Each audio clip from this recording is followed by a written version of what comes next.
Okay, so tonight we're going to be learning Os Yud in the Sefer Reish Millin from Rav Avram Yitzchak HaKohen Kook's Chilsi Yagon Aleinu. Now, with regards to Os Yud, it's one of those letters that Os Yud is a sugya hakoleles, meaning to say that you can find in really any Sefer Hasidus or Sefer Sod, you can find a ton of information about the Os Yud. So it was very important for me to make sure that I wasn't allowing myself to get carried away with Os Yud and other Svarim, but to really focus on what Rav Kook was saying. And for Rav Kook's interpretation of the Os Yud, which at first glance seems rather sparse for such a fundamental letter, a building block of Olam Haba, according to Chazal, that this world was created with an Os Hey and the world to come was created with an Os Yud, it seems rather sparse for Rav Kook to spend so little time discussing the Os Yud. But once you really delve into the words of Rav Kook on the Os Yud, you begin to recognize the storehouses that are contained within.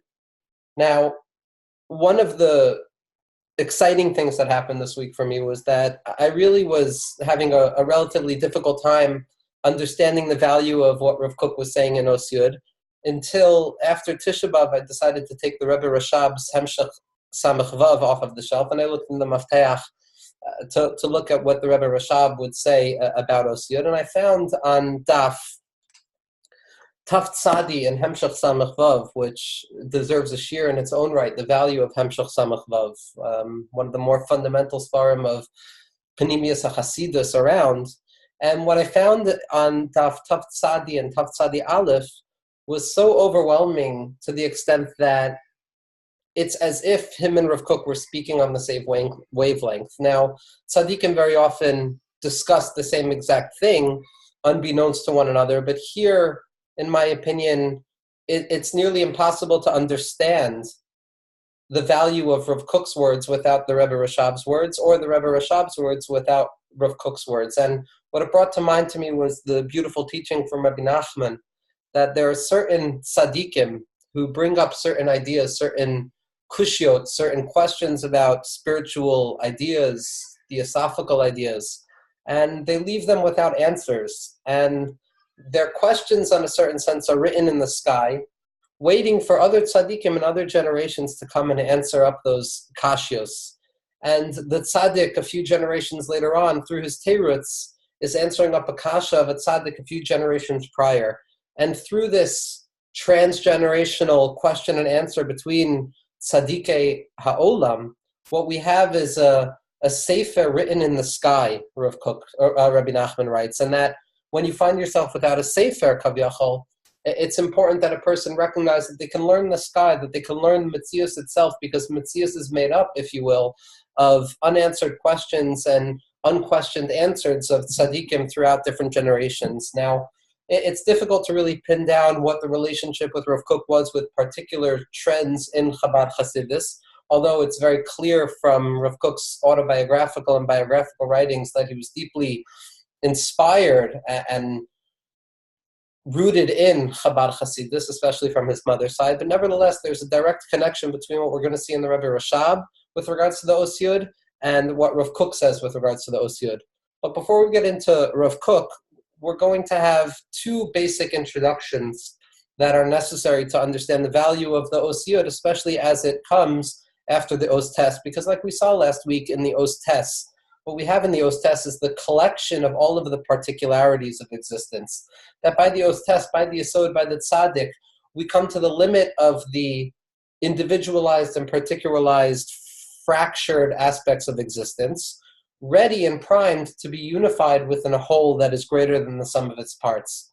So Yud will only be as valuable as its procession or its continuity from within the Os Tes, meaning to say that the Os Yud is only going to be as valuable as the collection of the parts within it, so that for our tzaddikim and for Rav Kook, the Os Yud will be simply the sum total of Aleph through Tes, and something more, which allows us to enter into the future levels of Chaf, Lamed, Mem, Nun. Now, we have to look at the Arizal in Eitz Chaim, actually, and really the first Heichal, and Heichal Adam Kadmon, Shar Aleph, Anaf Aleph. And this is a Hakdama taken from Rav Meir Morgenstern. Now, I didn't bring it from a particular source in Yam HaChachma because Ravitchemeyer Morgenstern writes this in countless places, at least 20 to 30 times throughout his thousands and thousands of pages. And this, on a certain level, is one of the crowning ideas within Ravitchemeyer's approach to Kabbalah Sa'arizal and Sugyas of Pnimiyas HaTorah.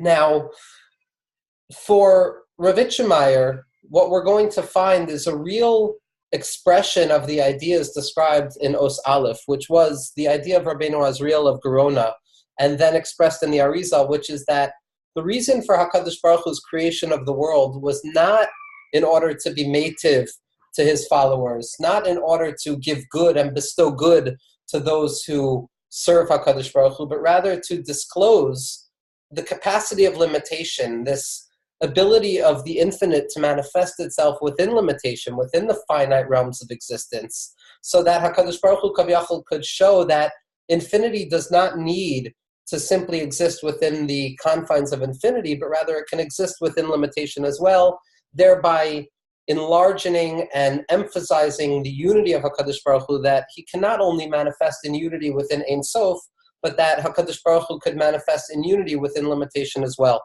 Now, when we look at the Arizal in Anaf Aleph in discussing the purpose of creation, the Arizal writes as follows: V'imlo haya motzi pe'ulosav v'kochosav lidei poel u'ma'aseh, and had HaKadosh Baruch Hu, had God not brought out his potential and his actions into actuality, lo haya kavyachol nikra shalim.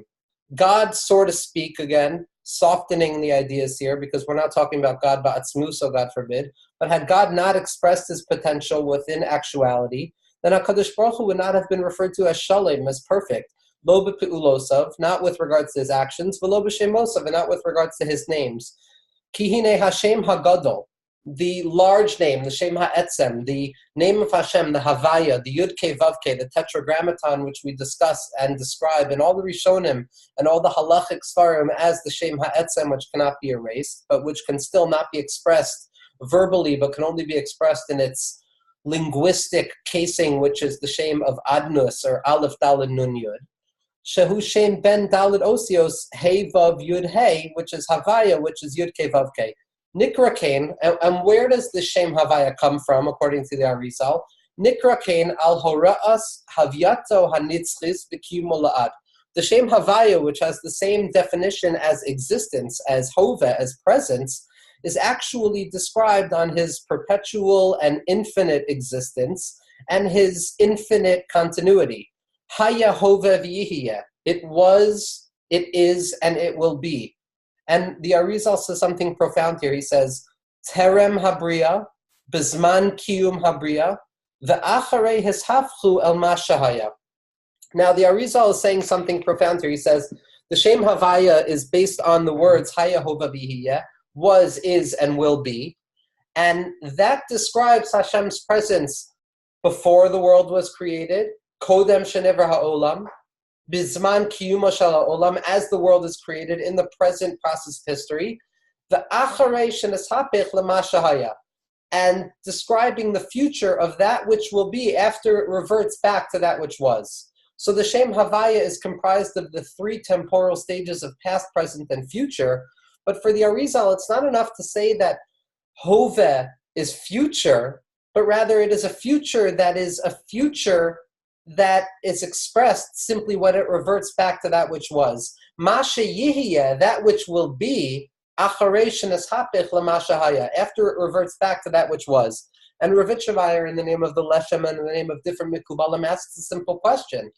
What purpose is it for HaKadosh Baruch Hu to come out of his infinitude and manifest in limitation for the sake of creating creation in the present moment through the past, present, and future temporal categories, if all we're going to do is have the future revert back to that which was before the present? Meaning to say that if the future, if the future is simply that which was prior to its expression and existence, after it's reverted back to the pre-time existence of godliness, then what's the purpose of all of creation? What have we added? If we're simply reverting back to that which was, what is the purpose of history?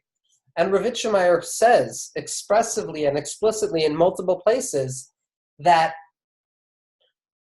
Haya, that which was, HaKadosh Baruch Hu, before he created the world, was simple infinitude. It was Ein Sofiyut. Hove, the present, when Hashem reveals himself, is pratiyut and distinction and differentiation and finitude and limitation and gvul. So we have these two contradictory stages. We have God in his infinitude, God in Ein Sof Kavyachol, and then we have God in limitation in gvul. And the future is the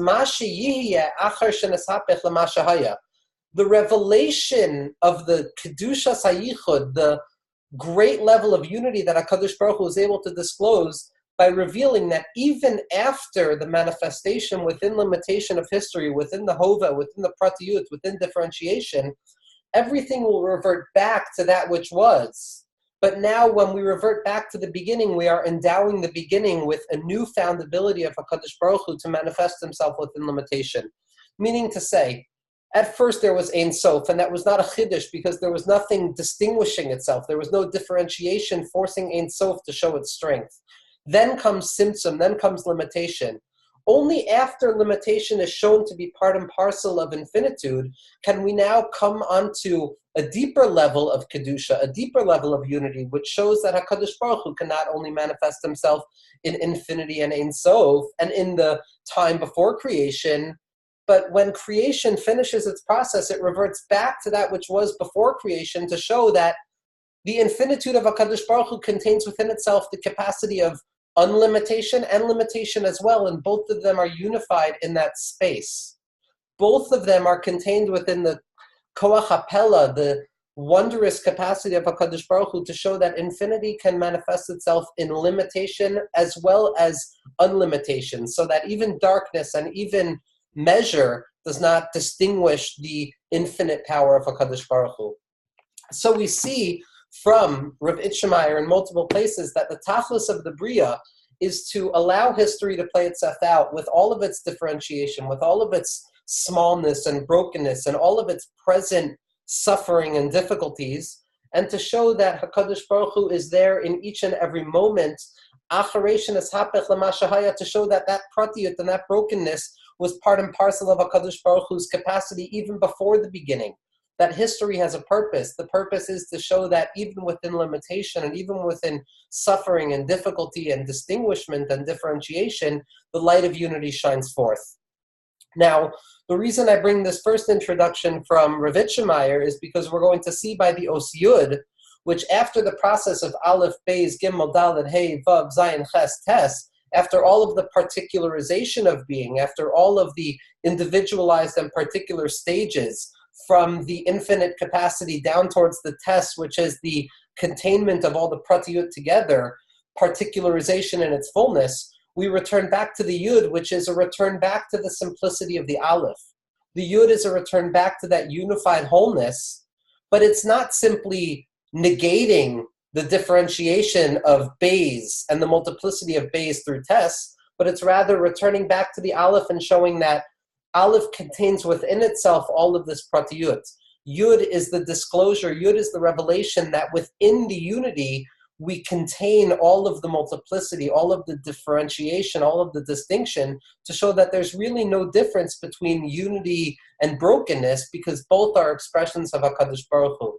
There's really no difference between Shema Yisrael and Baruch Shem Kavod Malchus L'Olam Va'ed, because both of them express the unity of HaKadosh Baruch Hu. There's really no difference between Geula and Galus, except the state of mind, because both of them are part and parcel of the historical disclosure of God's presence in this worldliness. And we're going to see that really explicitly in the beginning of the words of Rav Kook.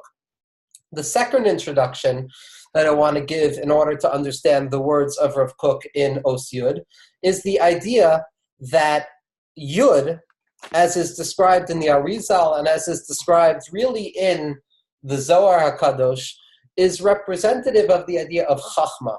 We all know the song, the Zemer that we sing in Lag BaOmer about Rashbi, Rav Shimon Bar Yochai, the Tzaddik HaZohar, the hero of the Zohar, and we say in that Pismon that we sing on Lag BaOmer, we say Yud Chachma Kaduma, that Yud is representative of Chachma Kaduma, of this primordial knowledge. Now, in order to understand why Yud is representative of Chachma, especially as it's played out in the name of Havaya, because The four letters of Havaya, Yud, K, Vav, K, represent different partsufim, represent different configurations, which we discussed in Os Vav, which are the sum total of all the particular sfirot as they form a whole that is greater than their parts. Yud represents Chachma. The kutzo of the Yud, the point of the Yud that is on top of it, represents Keser. The first Hey represents Bina. The Vav represents Chesed, Gvura, Tiferes, Netzach, Hod, and Yesod. And the Hey, the last Hey, represents Malchus. So Yud already is referred to as Yud Chachma Kaduma in the Zohar, and also in the system of the Arizal, it's representative of the Partsuf of Chachma, the configuration of Chachma itself. Now, the Arizal and the Zohar and Bali Chasidus and the Vilna Gaon, they explain that as we break up the 10 Sfirot, one of the ways of distinguishing them can be between the Gimel Rishon, the 3 heads, and the Zayin Tachtonos, and the 7 bottom Sfiros, meaning to say that the top 3 are more transcendental in their nature, they're more removed in their nature, they're more elevated and profound and untouched by the brokenness of the Shvira, which we discussed in Os Zayin and Os Ches. And the 7 bottom Sfiros, from Chesed down to Malchus, represent the midos that need rectification, the emotional stage where we find ourselves broken in need of fixing things. Similar to the breakup that we have in the Parshios that we're laning, the Shlosha de Parnusa, the 3 Parshios, the 3 Haftoros of suffering and mourning, and the Zayin de Nechemta, and the 7 Sfiros, the 7 Haftoros of Nechama. Parenthetically speaking, Rav Tzadok asks a very simple but profound question with regards to the time period that we're in right now. Typically, the breakdown is the opposite. Typically, the Gimel Rishon represent the transcendental ideal that is untouched by suffering, and the Zayin Tachtonos represent the world in its brokenness. But here, by the Haftoros that we daven and we sing and we lane during the summer, we see the opposite, that the Gimel de Paranusa, the first 3 Haftoros before Tisha B'Av, represent the preparation for suffering. And the Shiva de Nechemta represent the Nechama, the comfort that comes afterwards. And it's an Olam Hafach Ra'isi, says Rav Tzadok, because the Gimel Rishon really should be the fixing, and the Zayin Tachtono should be the brokenness. But Rav Tzadok says that it's possible that the reason that the first 3 Haftoros prior to the destruction of the Beis HaMikdash, prior to Tisha B'Av, are representative of the Gimel Rishon, the loftier Spheros, is because HaKadosh Baruch Hu reveals himself in a more profound level in destruction, so to speak. That in hiddenness, if a person is capable of disclosing and uncovering the Kedusha inherent within, a person is capable of revealing a deeper level of HaKadosh Baruch Hu's presence. Now, to continue with what we were discussing, the Gimel Rishon are going to be, typically speaking, Chachma, Bina, and Das, or Keser, Chachma, and Bina, depending on how you count. For our purposes, and this is for another shiur, we're going to be starting from Chachma.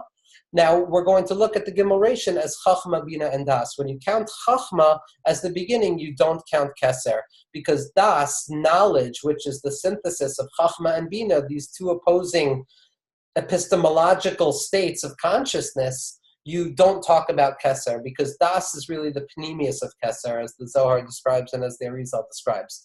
So we have these 3 Rishon, these 3 modes of consciousness, which are Chachma, Bina, and Das. Chachma, which is on the right side of the Spheros, which represents expansiveness and grace and chesed and all of the positive associations we make, represents the initial inspiration of thought. It represents the koyach hamuskal. It represents this intellectual capacity as it exists in its unlimited state, where we are able to see, where we're able to conceive of the idea in its totality. Now, because we perceive the idea and conceive the idea in its totality by the level of Chachma, what we lose out on is the particularity and the limitation of the idea. So we might be able to see everything in its totality, and Re'iyah, as we'll see, vision is always associated with Chachma. What we lose out on is the pratiyut, is the distinction of understanding the idea in and of itself, with its limitation, with its distinction.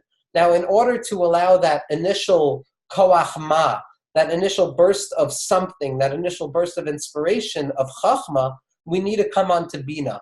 Bina is understanding. Bina is more of a limitation. It's on the left side. It's Gevura. It's Bina li Gevura. It's Hamevin davar mitoch davar. It's understanding something minei ubei. It's being mefalpel, it's questioning from one thing to another and limiting oneself and not allowing us to be stuck in the expansive idea, but rather focusing and descending into the protiyuta davar and descending into the particularity and the limitation of the thing. And then das is going to be the synthesis of the two, which will be applied knowledge, our ability to apply the knowledge into our practical day-to-day existence. So what we see by Chachma is that Chachma is this burst of inspiration. Chachma is this expansive ideal in a generalized form that is devoid of particularity. Now, when we discuss Chachma, it's very important to understand that there are always two levels of Chachma. The Zohar and the Arizal describe Chachma as yesh me'ayin, something from nothing. Because Chachma is the first level that we are capable of discussing with regards to our psychological states, as well as with regards to the states of the Sfiros. The will and the desire that is representative of Keser is not tangible. It's not something that we can limit within words. It's not something that we can contain with our linguistic expressions of what exactly is that we want.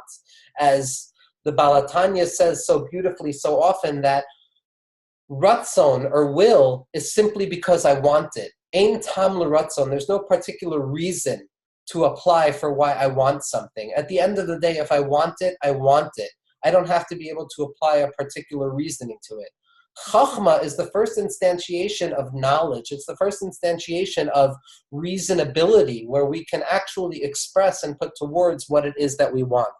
But like anything in Kedusha, there's a beginning and there's an end of something.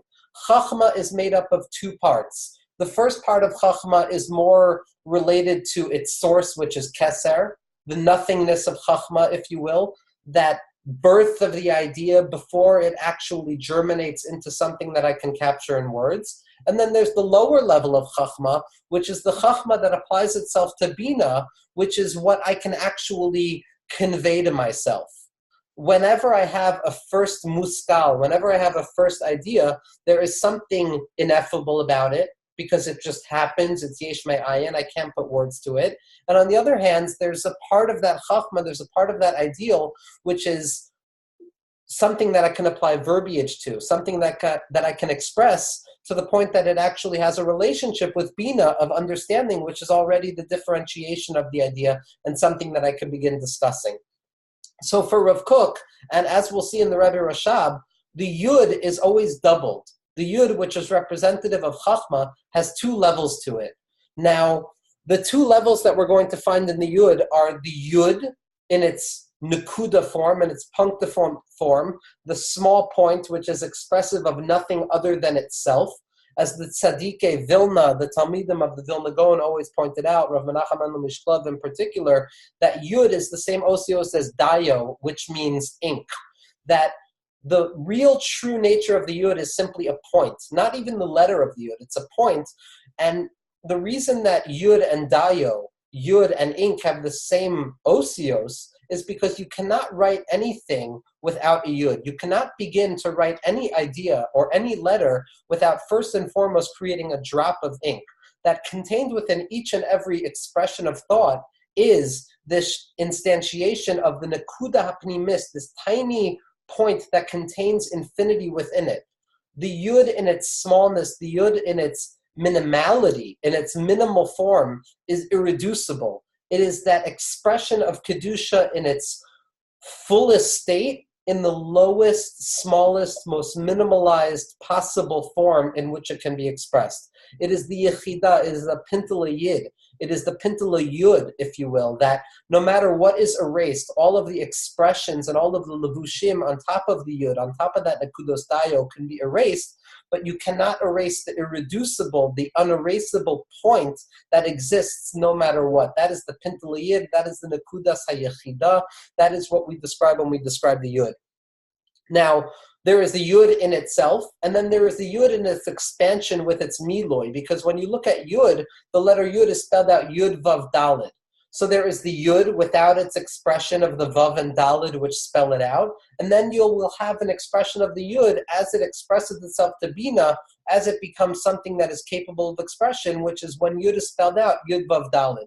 So these two levels of Chachma, the Chachma Ilah and the Chachma Tata'a, the supernal wisdom, which is untangible and unexpressible, and the limited lower level of wisdom, which is expressible in language, are going to be described, as we'll see in Rav Kook and the Rebbe Rashab, in the Yud on its own and the Yud as it is expressed.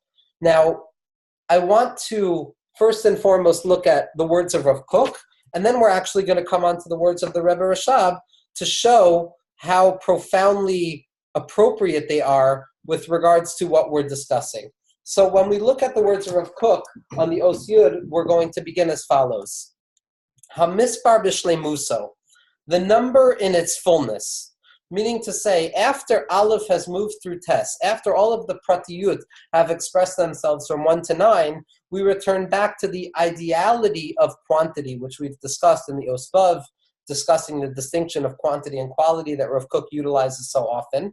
Now, Yud represents the number in its fullness, this ideal state of numerical value, which is not to say the sum total of some counted value, but rather the ideal, the ideality of numbers in its smallest form, in the Yud itself. Hamispar b'shleimuso, the number in its fullness. B'his achdusam shel hapratim kulam, in the unification of all of the particulars. B'klalusam kibereshis havyosam. And this is why I came on to that introduction from Ravitchmeyer discussing the language of the Arizal of the Vayihya acharei shel-hapech l'mashahaya, that which will be after it reverts to that which was, because the Yud is the klalusam in its collective nature, kibereshis havyusam, as it was in its beginning by the Os Aleph. So a person can ask the question, if the Yud is simply a reinstantiation, a re-expression of the Os Aleph, then what value do we have? But based on Ravitchmeyer, based on the previous Mekubalim, it's very clear the distinction between the Yud and the Aleph. By the Aleph, it was simply Ein Sofiyut. We said that we can't express it except through translation, except through Targum, except through Tardema, because we could only understand the backside of it. But once we come to Yud, now we're able to understand how Aleph contained within itself all of the particularity before it was even manifested, that the koyach hagvul, the capacity of limitation that Rabbeinu Azriel describes, which is the crowning jewel of Rav Kook's system, as the Nazir describes in Os Aleph, that Yud contains within itself all of the pratiyut, that Aleph contains within itself the koyach hagvul within the bilti gvul, even before it's manifested. And the Yud represents the Aleph after its expression. In their unification as it was prior to their expression, ba'achrisam, and their end. Matzin es tchunas hayud b'tziyuro hanekudati, the nature, and I want to make clear that Rav Kook is distinguishing here between the nature of the Yud and the bitoy of the Yud. The tchuna of the Yud is going to be the higher level of Chachma, the Yud in itself without the Vav and the Dalet, and the bitoy, the expression of the Yud, is going to be when the Yud is expressed with the Vav and the Dalet. And we're going to see from the Lubavitcher Rebbe, Schlusi Hagan Aleinu, in a footnote on the Rebbe Rashab, that he says this explicitly, that there are two levels, the Yud in thought and the Yud in speech. The Yud in thought is the Chachma Elyona, the Yud on its own, that Nekuda HaPnimis, without its expression towards Bina. The Yud as it's expressed in language is going to be the lower level of Chachma, which is the Yud Vav Daled, which is expressive of the transition from a Nekuda of the Yud to the Kav of the Vav, to the line, to the Daled, the Shetach, and the area of the Daled, which is representative of the lower level of Chachma, which is expressible in Bina, which means that it can be understood. Now Rav Kook continues. He says, Meitzin es tchunas hayud, the nature of the Yud, meaning the Yud in itself, without its expression downwards, b'tziyuru hanekudati, in the smallest, most punctiphone form of expressivity, the dayo, the dot of ink which contains all potential within it, that idea, that silence which contains everything that can potentially be said within it, it's representative of tzimtzum v'rikuz, contraction and concentration. Meaning to say that don't think for a second that the minimality, the minimal value of this point is because it is devoid of significance, but rather adarabba, that the Yud is contained in that monadic form, in that monad which contains all within it, the prat that we described, which is containing the all. The Yud is minimalized to the extent that It contains everything. It contains infinitude within it. It contains all possible expression within it before its actual expression. It's representative of symptom of concentration, the rikuz, and condensation and intensification, that the yud in its smallest form contains everything within it. Nigia tsiurit, the imaginal touch, meaning to say, when you allow the drop of ink to touch the paper, that small point of the beginningness of writing, the beginning of letters, contains everything that can be expressed afterwards. Negia tsiurit, it does not express anything but the fact that it contains all potential expression that will come afterwards. V'hit alut el ma she'efes bi kol toar v'chotzior. As we said, Chachma ilah, the higher level of Chachma, the Yud on its own without its expression, comes from Ayin. It comes from Keser. It comes from Ratzon, which cannot be expressed. The Yud in its purest form is representative of V'hit alut el ma she'efes bi kol toar v'chol tzior, that which is devoid of any description or expression. The Yud represents in its purified form that which cannot be expressed. Paradoxically, that point of the Yud is the descriptive nature of the fact that nothing can be expressed. That point represents the fact that there is not enough ink in order to describe everything that I want to say, and therefore I will remain silent. It is a sign, it points back towards the Keser, it points back towards the Ayin, the nothingness from which it came.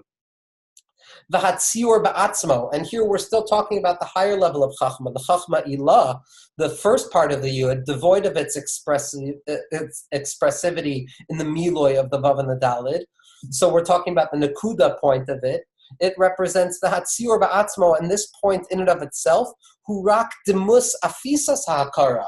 It comes simply to signify the unsignifiability of that which we're coming to describe, meaning to say, if I'm saying that Chachma Ilah, the first part of the Yud, comes to describe the nothingness and our inability to express anything about HaKadosh Baruch Hu, then how could it manifest in a point? How can it manifest in a descriptive image? So Rav Kook says, he walks back and he says, Hurak demus afisas ha'akara. This is a description coming to describe our inability to describe anything, meaning to say that it is a nothingness that is tangible, yet at the same point it is still a nothingness. The nothingness of Keser is one that can't be described. The nothingness of Chachma is a nothingness that can be spoken about, yet it still remains nothing even after we've spoken about it. Nekuda shechoira she'en bo shem chishuv shaluvan shel dohak. It is small, tiny black point which is devoid of any space, any room for discerning white or clarity. Meaning to say the first level of Chachma is given birth to from Keser. It represents the Ratzon at it as it manifests within the first instantiation of thought, the deepest part of our subconscious, before we can actually put words to what it is that we actually want.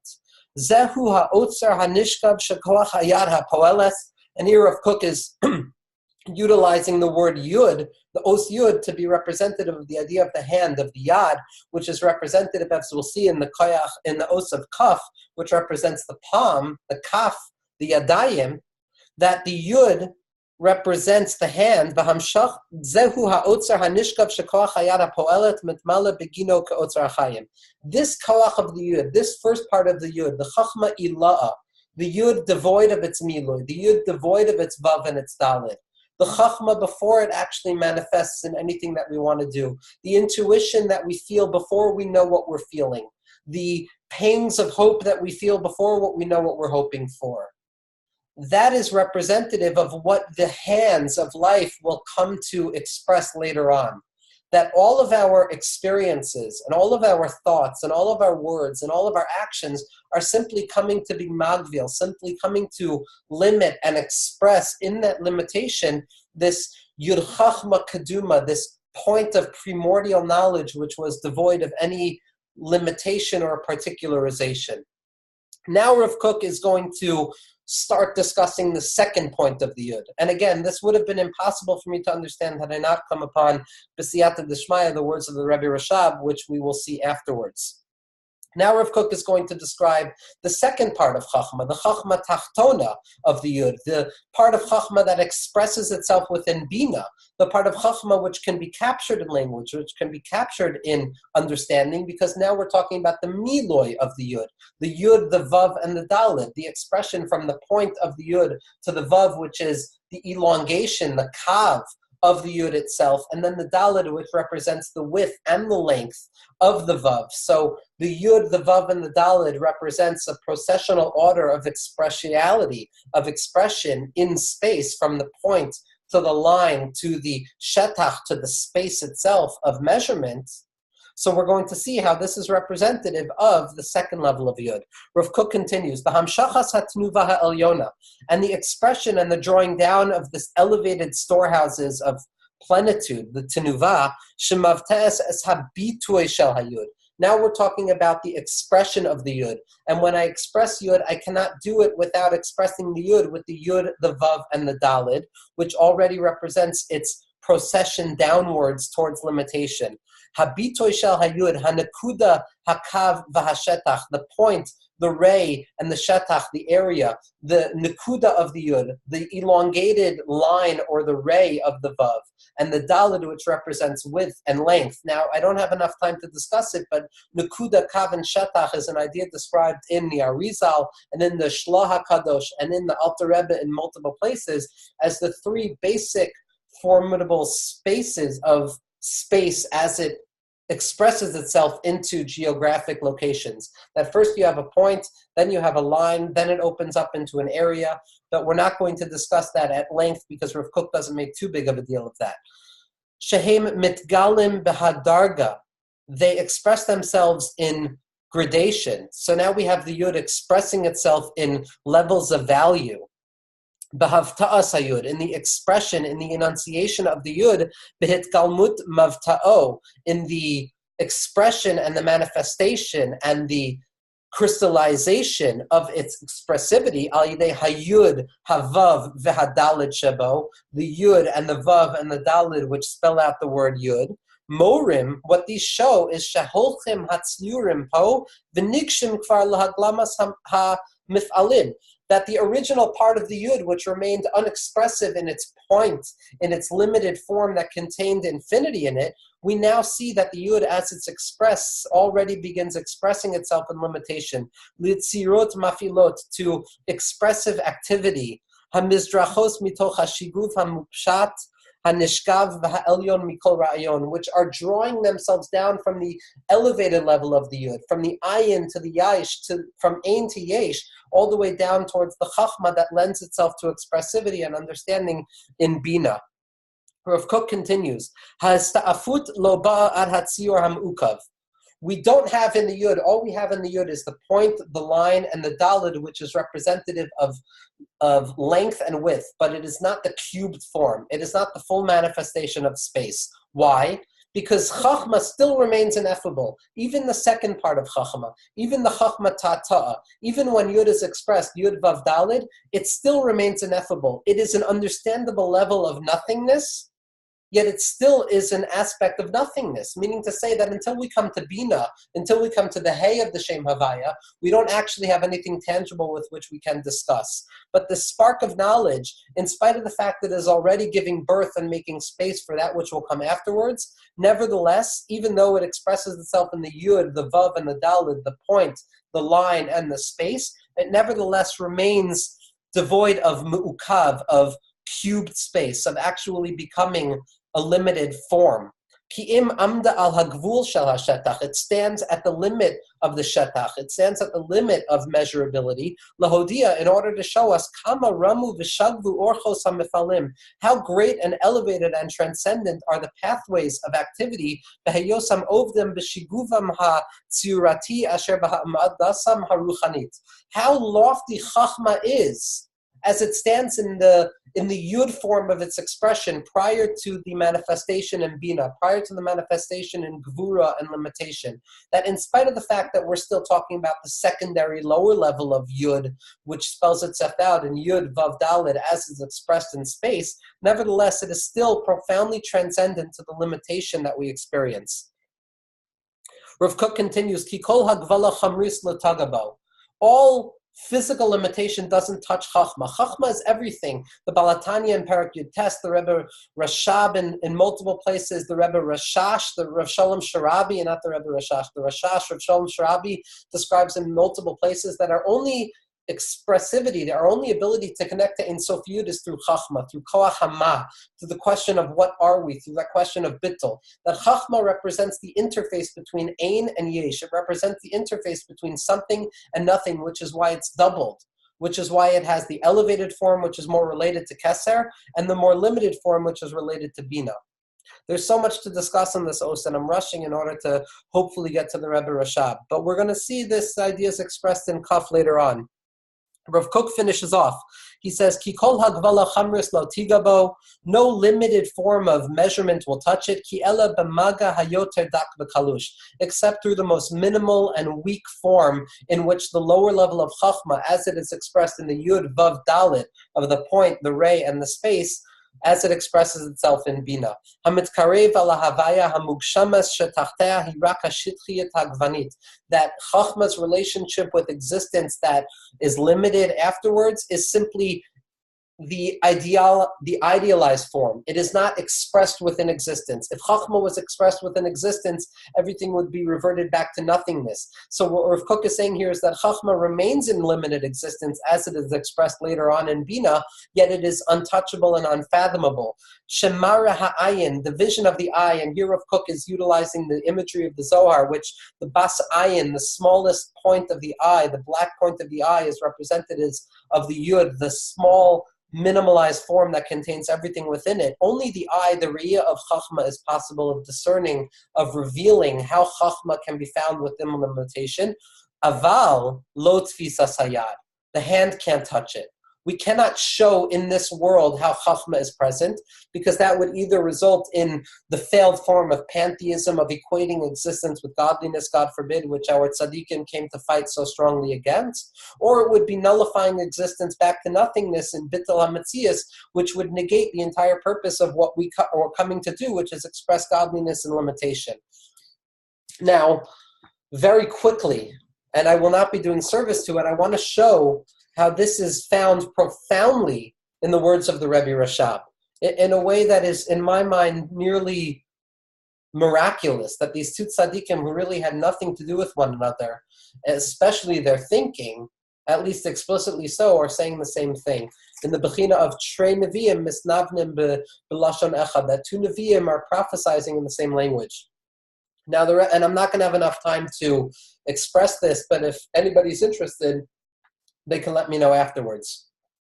The Rebbe Rashab says as follows: Umikom makom bechinas ha'ayin de chachma, the nothingness of chachma, the higher level of the yud on its own, bechinas ma'asheba, the aspect of koach ma, the questionability of it all, the fact that we don't know exactly what we're talking about. This is the aspect shezahu bechinas of he'elem de chachma, the concealment of chachma, the first level of chachma. Meaning to say that the Chachma comes from Ayin, and this first part of Chachma is simply the first instantiation of the revelation of nothingness. So even though it's a revelation, it's still a revelation of nothingness, which means we still have no idea what we're talking about. Aval ha'ayin ha'atzmi de keser, the pure nothingness of keser, hu lamala mizeh, it's above everything. It's above the Chachma.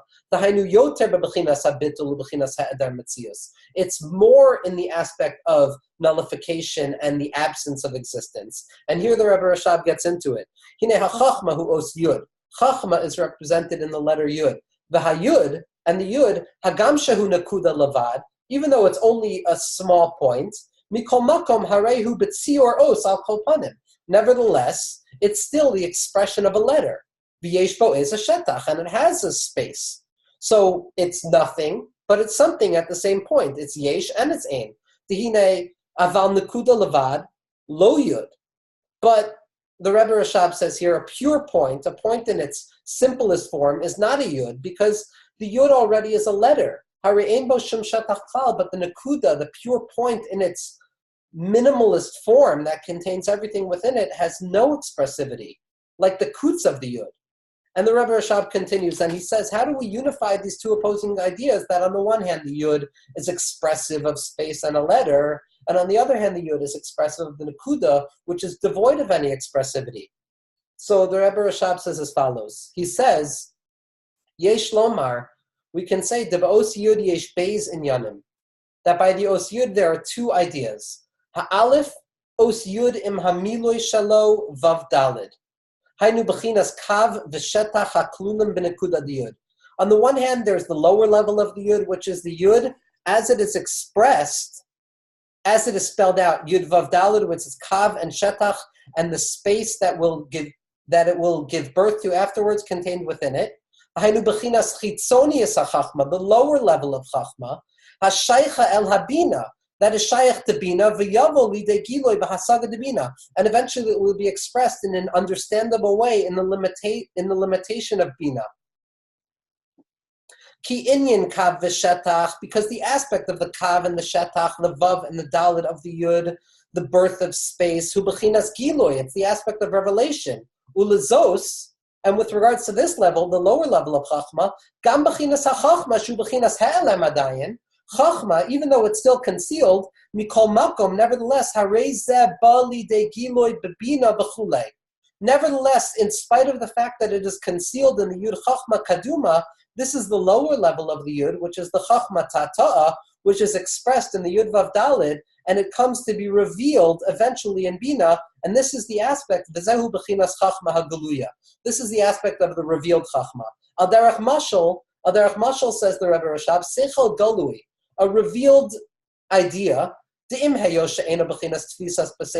though I can't express what it is that I'm thinking, I can't express what it is that I'm understanding, mamish, b'chinas hasaga, in the nature of grasping the idea, nevertheless, it's still the aspect of an ideational idea. It's a form, an idea that will eventually be revealed. V'gam kolel ba'atzmo, and it contains within it, now the Rebbe Rashab is coming to say the second level, the first level of the Yud, it contains within it, the Rebbe Rashab is continuing to explain the lower level of the Yud, that v'gam kolel ba'atzmo, it contains within itself kol b'chinos haskalos pratios, all of the particular understandings that we saw in the Os Tes, mistafos mizeh, that are born from it. Ki adiwa de nakuda de chachma, the idea of the yud, kolelas ba'atzma, contains within itself behe'elem, in concealment, kol ha'sechliim pratiyim, all the particularized identities of aleph through tes, kamosh and espar la'el. Elisha b'chachma hu b'chinas ha'elem. Nevertheless, in chachma, it's still contained in nothingness, aval hu makor l'giloi. So up until now, the Rebbe Rashab is describing the second level of the Yud, the lower level of the Yud, which goes from the Yud, from the Vav to the Dalid, which is the Chachma Chitzonius, which is the beginning of understanding that in spite of the fact that we can't understand it, it gives birth to understanding in Bina later on. And then the Rebbe Rashab is now discussing the second part of the Yud, which is the Chachma Ilah, the Yud on its own, the higher level of Chachma, Aval Os Yud Ba'atzma Below Hamiloi. But the Yud without its filling, which in the footnote from the Lubavitcher Rebbe is something amazing. He says that the filling is only for the other. The Vav Dalet is always expressed in the linguistic form, which means I'm trying to convey it in conversation and in language. Now we're talking about the idea in its primordial form, prior to my ability to express it in language. Aval Os Yud Atzmo Below Hamiloi, the Yud without the filling of the Vav and the Dalet, Hagam Sheyesh Bogam Kein Shetach, even though it's still a point of ink, there's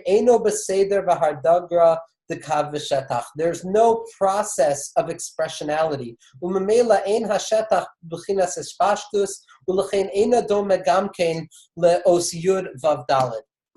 So we see from the Rebbe Rashab that he's saying exactly what Rav Kook is saying, that the Yud Chachma Kaduma contains within itself two levels. It contains the unconscious thought, the unknown thought, that thought which is present but not present, which is present in its invisibility, which is there, limited in its unlimitation, showing nothingness on a certain level, the expression of keser. And then we have the lower level of Yud, which is nothingness as it begins to manifest in limitation in Bina, as it goes from the Yud, from the Vav to the Dalet. And we're going to see that for Rav Kook next week in the Os Chaf, we're going to see how Yud gives birth to Chaf and how Chachma gives birth to Bina, and we're going to find ourselves moving towards the end of the Aleph base, moving towards the expressionality of being, and coming to a place where we can begin to understand how our intellectual thoughts, the Chachma in our mind, is expressed in the process of the Osios as well.